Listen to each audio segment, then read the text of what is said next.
सौभाग्यशाली है कि शिव जैसे महागुरु हमारे आपके जीवन में बनने जा रहे हैं,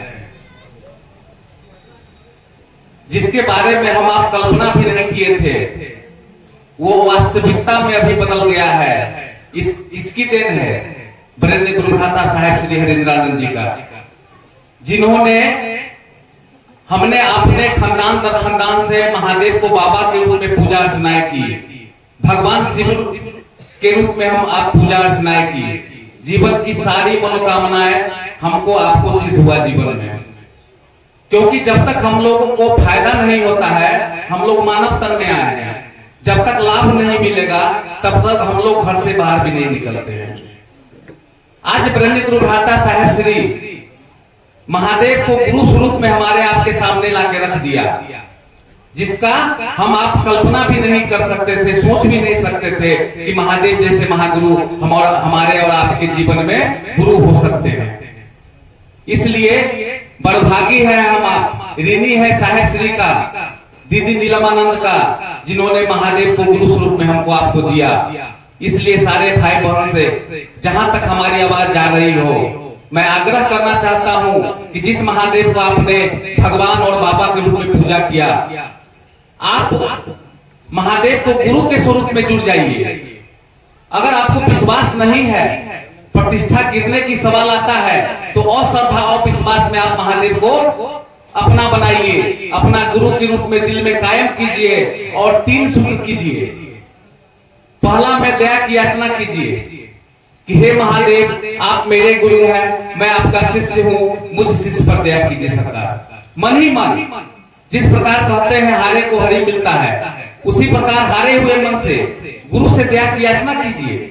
जितना हम आप दया की याचना करेंगे, उतना महादेव गुरु का दया आप पर होगा।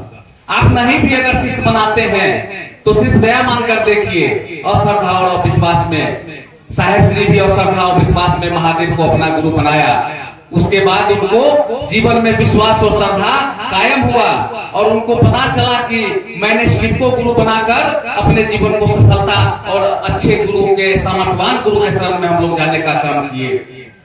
साहेब श्री ने अपने लिए महादेव को गुरु बनाए थे, उन्होंने शिव के लिए शिव चर्चा प्रारंभ किया, महादेव के लिए गुरु का काम प्रारंभ किया, क्योंकि महादेव से आदेश उनको मिला कि हरिंद्रानंद जो तुम करते हो जन जन के एक एक व्यक्ति को बताओ।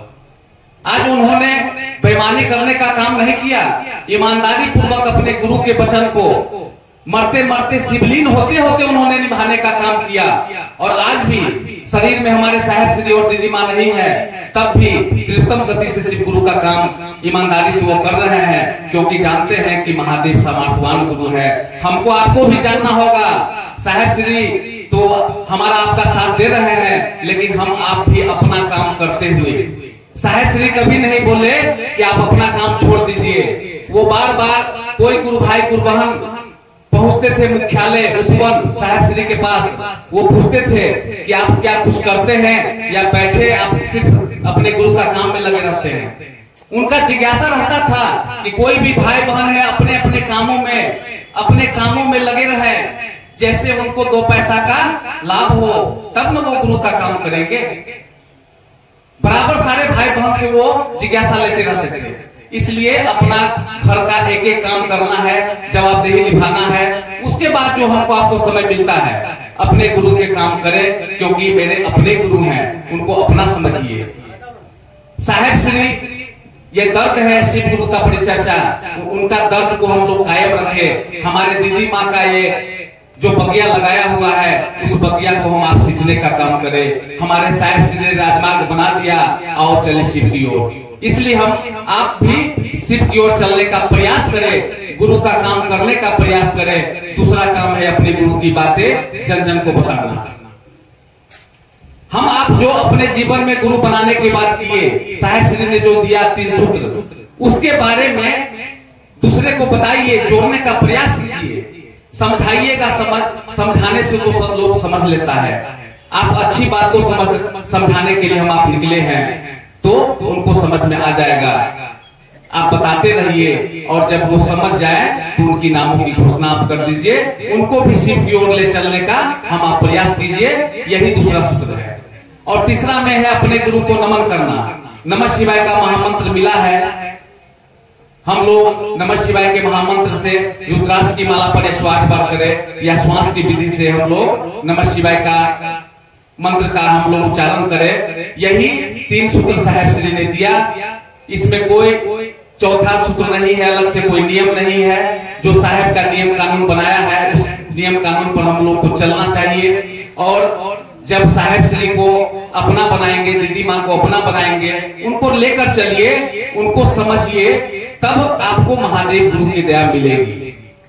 इसलिए हम आप कहते हैं, सारे भाई बहनों से आग्रह करते हैं कि अगर महादेव को अपना गुरु बना लिए हैं तो 3 सूत्र का पालन कीजिए। जो भाई बहन अभी तक अपने जीवन में गुरु नहीं कायम किए हैं, उनसे आग्रह करते हैं, उनके चरण को मैं स्पर्श करता हूं और आग्रह करता हूं कि वो शिव को अपना गुरु बना ले।